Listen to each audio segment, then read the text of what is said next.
guillotine, like a variation that I tend to do, and then we'll kind of work over some setup. So right now your partner's just kind of letting you get this.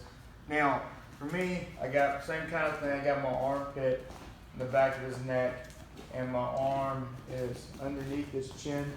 Probably somewhere around here is underneath his chin.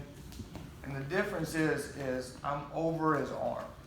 And most of the time, you guys see a guillotine, I'm not over his arm, okay? Now, why would I even, if I have the option, which one will I choose?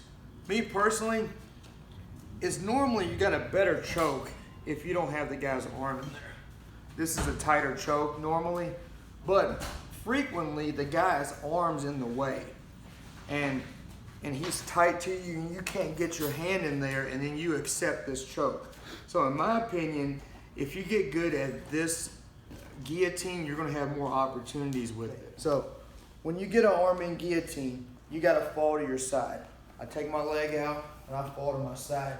Now, one of the problems people have is figuring out how to finish a guillotine. For whatever reason, people feel like it makes sense to choke like this.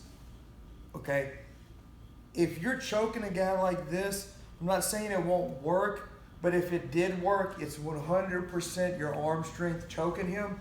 So if this guy is stronger than you, you won't choke him, okay?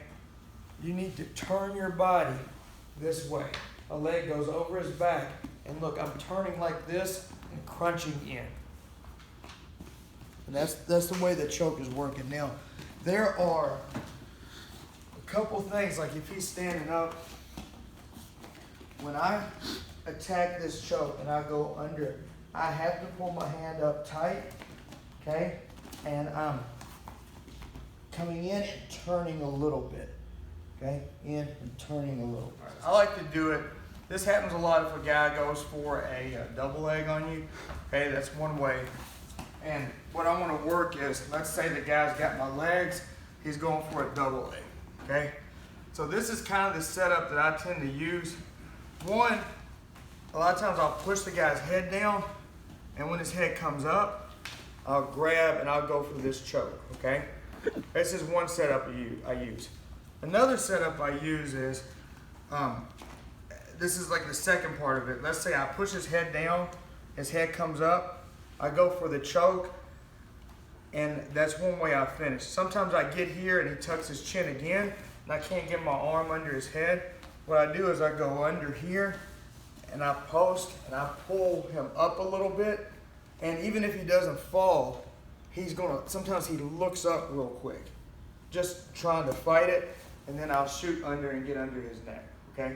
This is just a couple ways to finish this. But the main way is what I'm doing is, he's grabbing, he's got his arms around my legs. I'm trying to sprawl. I want you guys to push the head down. When he looks up, I go under his chin, the bottom hand grabs.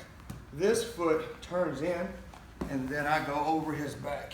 From here, I turn here, and I choke. Boom. Okay?